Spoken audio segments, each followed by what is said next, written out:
Біз Алматы техника экономикалық қатынас жылдары колледжі студенттері жеңістің ізбасарларымыз атты эстафетаны қабылдай отырып, соғыс жылдарын баяндаймыз.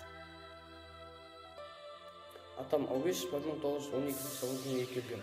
Апам Ақылай 1924 жылы дүниеге келген. Елім деп соққан жазиды. Елім деп соққан жазиды. Айтшы кәне қайсы адам біледі. Менің атам, менің ғана асылым. Ұлы отаның қорғағаны кешегі. Қорғай білген бұл адамдар деседі. Менің атам ертеді ғой еңселі. 5 жыл бойы отаным деп от кешіп, сүйе білген жүрегімен сол күнді.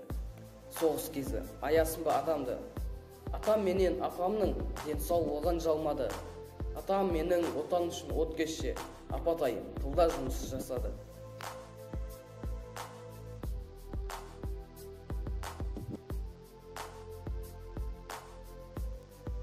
Осы орайда Тәуекел Батаркүл Тәуекел қызы өзінің соғыс жылдарындағы өмірі мен тартқан ауыртпашылықтарын баяндап береді.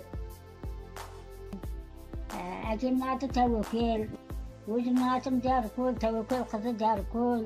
32 жылғы туғанмын, соғыстың кезінде жұмыс істегенмін, тылда жұмыс істегенмін, шешеммен бірге жүріп. Ұйқы жоқ, күлкі жоқ, жалаңаш, аш. Жүргенді сол уақытта Құдай. Ақырын жақсы қылып әйтеуір жақсылық боласымыз ғой. Енді шалымнан 7-8 бала тудым. Сонан жаңағы немересім бар, шөберем бар, 40 шақты шөбере бар, 30 шақты немере бар. Онан 20 шақты шөпшек бар. Соның бәрін қызығын көріп, ортасында жүрмін. 89-ға келдім қазір. Үкіметке де рахмет, еңбегімізді бағалап беріп атыр теңге-пеңгесін. Асырап көрбасымыз жақсылықтан. Рахмет, сендер де сондайға жетіңдер. Жамандық көрмеңдер, соғыс болмасын. Елдерің бейбітшілік болсын, бейбітшілік заманда жақсы бала шағалармен өмір сүріңдер. Біздің баяғы бейнетімізді бермесін сендерге.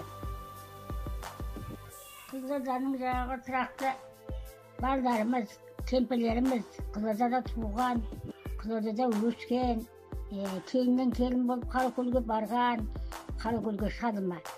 Шадым 55 жыл совхоздың жаңағы малының земін суын көшкен қонғанын тасып, 55 жыл жұмыс істеген шадым. Сөйтіп 75-інде қайтыс болды. Еңбегі сіңген оның да жаңағы совхозға. Кезімізде колхоз болған кезде колхоздың жұмысында жүргенбіз соғыстың кезінде. Шешемізде таратпай ұйқы жоқ. Өзімізде ұйқы жоқ. Шешеміздің еріп колхоздың жұмысына барып, шешеміз бидай орады. Біз бидайын көтергенімізде арқалатып жүрген, бір жақын кезде қырманға апарып тастаймыз. Сөйтіп тылда жұмыс істеген жаңағы әжеміз тылда жұмыс істеген. 32 жылғымын. Сонда соғыстың кезінде көрдік, киім жоқ, тамақ аш. Сондайдың кезімен әйтеуір Құдай жарылқап соғыс тынып, адамымызға жеттік қой, енді балдарымыз баршылық, әйтеуір 3-4 балдар. Осы уақытқа шейін 89-ға келгенше жүріп жатырмыз. Құдайға рахмет, үкіметке де рахмет, ақымызды беріп жатыр жаңағы істеген жұмысымыздың еңбегімізді. Рахмет бәріне де, сендер де сондайға жетіп, осы замандарынан айырылмаңдар. Біздің заманымызды сендерге көрсетпесін. Біздің кезіміздегі, жас кезіміздегі. Жақсы, бейбітшілік заманда ойнап күн көріңдер балдар. Жасылмен бояп қойған ба, жап-жасыл таудың бөктері, қырларда мынау ойларда жап-жасыл болып көктеді. Соғыстың соңғы көктемі. Көп болды жасыл тауларға, жап-жасыл бұлттар шөккелі, әкелді шуақ барманға соғыстың соңғы көктемі. Көп болды нұрын төккелі, жап-жасыл мынау аспанда сірә көктеді. Бойына таудың асылып, шұғыла тұрды көкмеңі. Қызғанып гүлін жасырып қылтанақтарда гүлдеді. Соғыстың соңғы көктемі, жап-жасыл шыбық талдағы орманның жасыл шекпені. Қуанта бірақ алмады, сол бір үйді шеттегі соғыстың соңғы көктемі.